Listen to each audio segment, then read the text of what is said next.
não parar, não precipitar e não retroceder. Então dizer para esse cara, sabe quando nós vamos parar? Nunca. Nunca na sua porca vida. Né?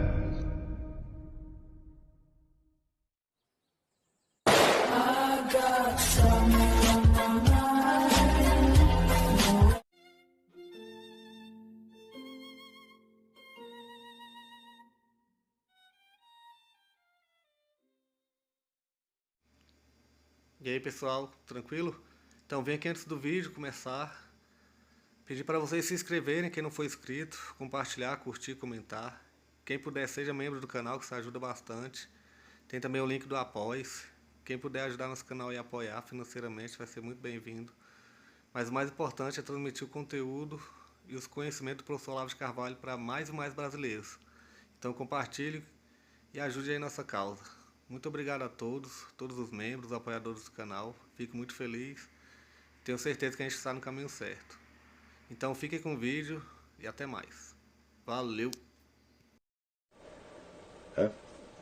Aristóteles sabia que existem várias fontes do conhecimento e que, vamos dizer, embora sendo de confiabilidade diferente, né, todas elas são necessárias. Por exemplo, ele sabia que quando você toma uma determinada questão para investigar, você nunca é o primeiro. Porque para uma questão chegar a se tornar uma questão pensável, já precisa ter havido muita experiência acumulada. E já precisa ter, vamos dizer, uma massa crítica de discurso em torno daquilo para você poder começar a investigar. Então o que ele fazia? Ele pegava todas as opiniões anteriores sobre o mesmo assunto e as articulava e catalogava. Ele sempre começava assim. Ele diz, todo conhecimento depende de algum outro conhecimento. E os primeiros conhecimentos? Meu filho, os primeiros conhecimentos estão arraigados na noite da sua percepção infantil. Você não lembra mais disso aí. Você não sabe de onde começou o conhecimento. Então, veja, tanto a ideia cartesiana da tábua rasa, duvidar de tudo, quanto a ideia do Bacon de testar tudo pela experiência, isso é tão inviável que só uma criança pode pensar um negócio desse. Agora que vou duvidar de tudo, só vou acreditar naquilo que tem prova. Né? Entendeu? Bom, então, penso, logo existo. Eu digo, bom, tem um sujeito que pensa e tem outro que existe. Prova que é o mesmo. Você está vendo como você já tem que acreditar em alguma coisa sem prova para você tentar provar alguma coisa? Então, quer dizer, essas negações pueris da herança cultural não levam a parte alguma. Elas são, assim como bravatas, fanfarronadas. Então, quer dizer, Descartes, toda a filosofia de Descartes, toda a filosofia de Bacon baseia numa fanfarronada pueril que eles mesmos não podem realizar. Bom, se fosse por inexperiência, nós poderíamos perdoar isso aí. Quando os primeiros pré-socráticos lá estão tentando especular alguma coisa, eles falam besteira pra caramba, mas eles são os primeiros que estão lidando com o assunto, então a gente perdoa. Hein? Mas, quando chega Descartes e Bacon, a filosofia já tinha quase 2000 anos.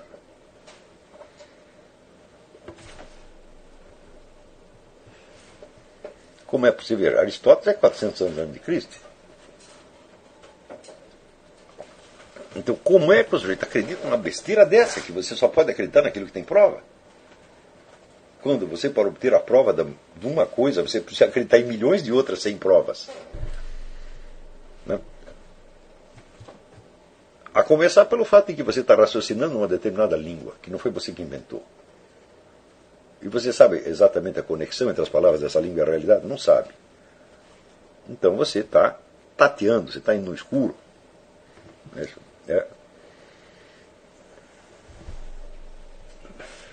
Se o ser humano não tivesse capacidades de conhecimento que vão infinitamente além da sua capacidade de prova, ele jamais saberia nada. É justamente estas capacidades de conhecer sem provas, elas é que são decisivas. Afinal de contas, a prova serve para o quê? A prova só serve para uma outra pessoa. Aquilo que você viu com os seus próprios olhos, por exemplo, você viu um sujeito matar o outro. Você foi a única testemunha do crime. Como é que você vai provar isso aí? Você não tem a prova, por quê? Porque você é a prova. Você é um elemento de prova.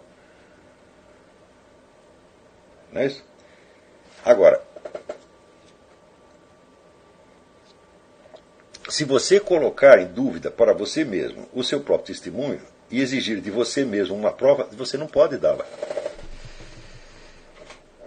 Então, se você começa por exigir prova, você trava o mecanismo da própria prova. Sempre se prova uma coisa a partir de outra que já está provada ou que é auto-evidente.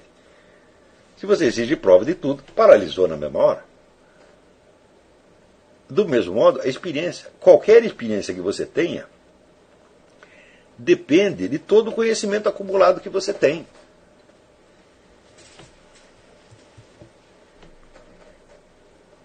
Qualquer uma. E este conhecimento acumulado, e deste conhecimento acumulado, você não tem prova alguma.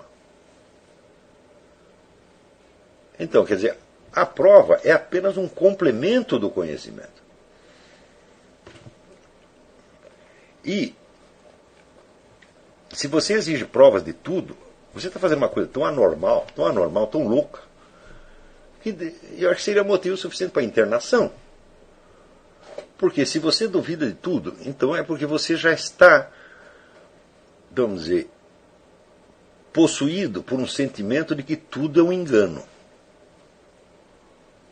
De que tudo são aparências enganosas. E que o único sujeito confiável é você. Eu digo, você acha que isso é normal? Você acha que isso é um bom começo para a filosofia? Quer dizer, o sujeito primeiro fica louco e depois, né, inventa uma filosofia para sair da sua própria loucura? Eu digo, isso não é um bom meio. Mas, então você com isso você está criando um falso problema. Veja, a falta de confiabilidade de tudo não é um problema de maneira alguma. Porque para você dizer que você desconfia de tudo, você já precisa estar confiando em tudo. Você tem que confiar em tantas coisas, né? Você veja, quando Descartes fala o penso logo existe, ele pode chegar até a conclusão do penso logo existe, porque ele já partiu desta conclusão. Ele já sabia disso desde o início. Senão jamais chegaria. Outra coisa, a prova é um elemento do discurso e não da percepção. Não existem provas na percepção. Só existem dados. Não existem provas. A prova entra não no exercício do conhecimento, mas no exercício da discussão. Ou seja, na transmissão do conhecimento. Se eu vi algo, eu não preciso provar aquilo porque eu sei. Mas se eu digo aquilo para uma segunda pessoa, ela tem o direito de duvidar. Então daí eu tento provar para ela. E às vezes posso não conseguir provar. Então, quer dizer, a prova é um elemento que diz respeito, sobretudo, ao convívio social e não ao conhecimento. Se você só quiser conhecer aquilo que você possa provar e que você possa tornar, por assim dizer, obrigatório para os outros, você não vai saber nada na vida. Então, saber é saber o que os outros não sabem. E saber coisas que, na maior parte dos casos, você não vai poder transmitir aos outros. O que você pode transmitir é uma fração do que você sabe, do que você viu, do que você tem acumulado, etc, etc. Ora, se nós reduzimos o conhecimento humano a esta fração comunicável, o que acontece? Você tem um universo de discurso que está gravado em, né, livros, DVDs, etc, etc. E isso constitui uma espécie de microcosmo. Comparado com o mundo real, isso é nada. É um zero. Então você precisa saber em qual dos mundos você quer penetrar. O mundo do conhecimento ou o mundo real? O mundo do conhecimento é uma ferramenta para chegar no mundo real, mas ele por si próprio ele tem seus problemas internos, tem suas dificuldades internas, e você pode estacionar ali e ficar nelas o resto da sua vida. E jamais chegar a conhecer nada da realidade. Então, todas essas dificuldades se colocam logo no início de uma carreira de estudante de filosofia. Por quê? Porque a tradição filosófica moderna já coloca tudo isso em cima de você. E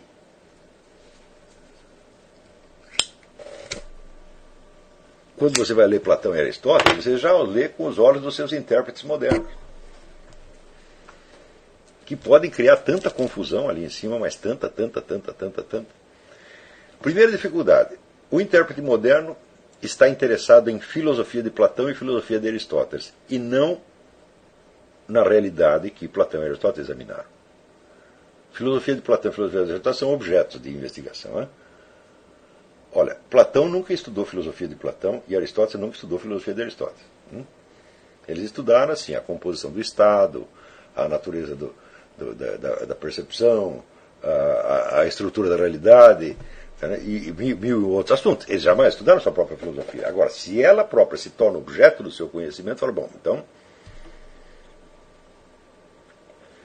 a filosofia de Platão e de Aristóteles, por mais completa que ela seja, ela não pode ter abarcado toda a realidade que eles conheciam. Ela é constituída apenas de fragmentos. Então quer dizer que ela sozinha, tomada como conjunto, sem a realidade da qual ela partiu, ela não vai fazer sentido jamais.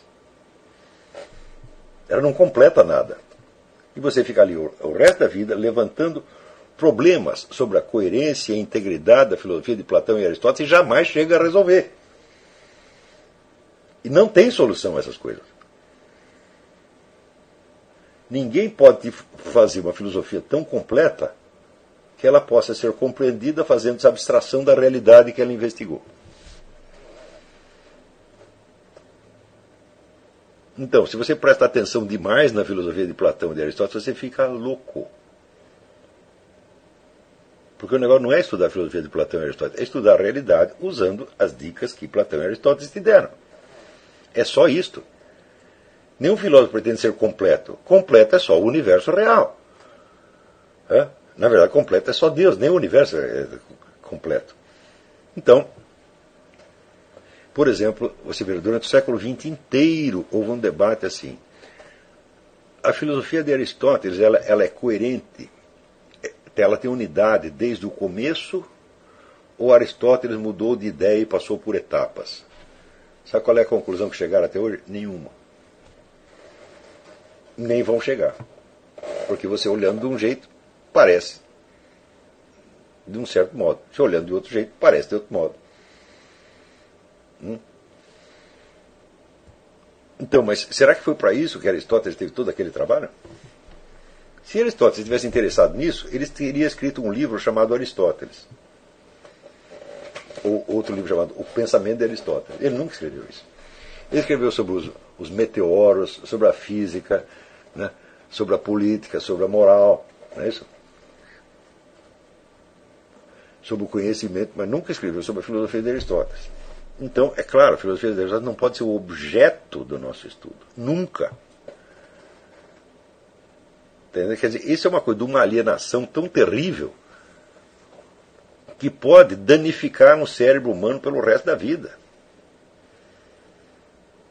Ou seja, nós temos que estudar Platão e Aristóteles tendo em vista as coisas, as realidades da vida das quais eles falaram. E se você não tem acesso a essas realidades diretamente, você pode ter através da imaginação, quer dizer, você lê outras coisas, obtém as informações necessárias sobre as coisas das quais eles estavam falando, e através disso você vai fazer uma série de analogias com a sua própria experiência real, e aí você vai entender do que eles estavam falando. Sem nunca você ter certeza de que você é o detentor da interpretação exata. Eu cheguei aqui na interpretação exata da filosofia de Aristóteles. Aristóteles nem Platão jamais lhe pediram isso. E se pedissem, seriam completamente loucos. Ora, 80% da atividade acadêmica no mundo e nos centros de estudo mais sério que tem consiste em esmiuçar texto de filósofos para chegar a uma interpretação exata do que eles estão falando. Ou seja, é uma atividade terrivelmente alienante. Você vê que nas ciências físicas não tem esse problema. Por exemplo, se você pegar aí a teoria da relatividade, né? As pessoas não estão interessadas, vamos dizer,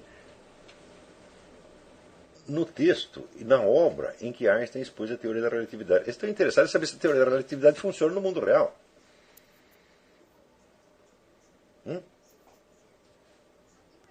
é isso?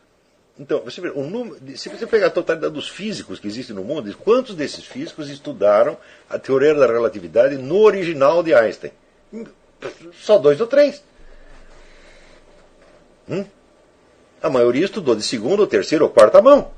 Porque eles não estão interessados, vamos dizer, na precisa interpretação do texto, mas na sua aplicação ao mundo real. Eu digo, mas em filosofia deveria ser a mesma coisa.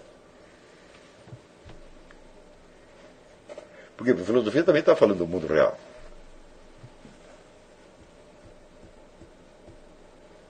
Muito bem. Deixa eu explicar para vocês o que aconteceu com Emile Durkheim e Hippolyte Taine. Hippolyte Taine é um dos grandes historiadores, maiores historiadores de todos os tempos. O livro dele, Origens da França Contemporânea, para mim é um modelo de como se escreve história. Um modelo. Raríssimas pessoas conseguiram entender, é uma história da Revolução Francesa, conseguiram entender a Revolução Francesa nos seus mecanismos interiores tão bem quanto Taine.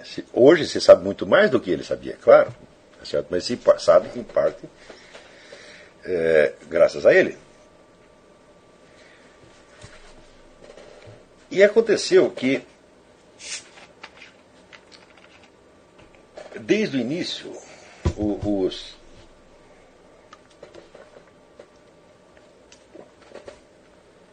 admiradores da Revolução Francesa não gostaram muito desse livro.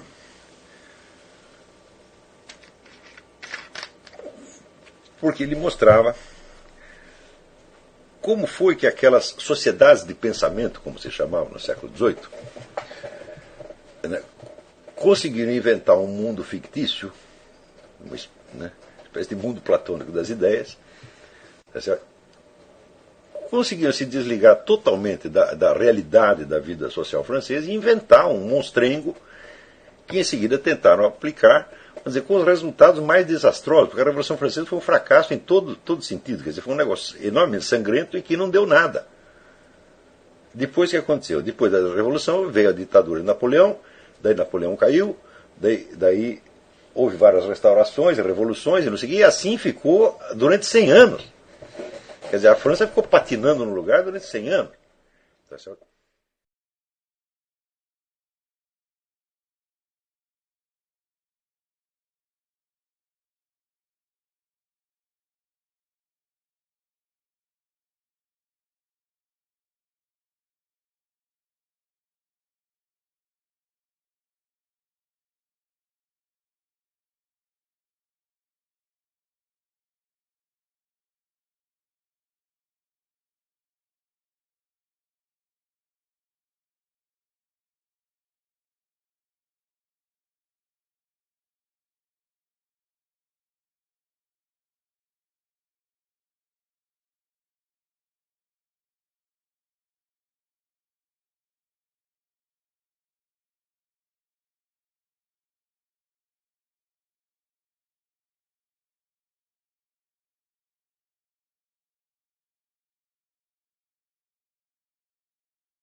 Chegamos a mais um final de uma aula, de um vídeo. Espero que tenham gostado. Quem não se inscreveu ainda, se inscreva, compartilhe, comente. Ajude o nosso canal, apoie, seja membro. E ajude o nosso canal a chegar a cada dia a mais brasileiros que precisam muito do conhecimento do professor Olavo de Carvalho. Então é isso aí, fique com Deus, até o próximo. Valeu! Então é isso aí, pessoal. Que é o nosso canal. Que são alguns livros que eu já li.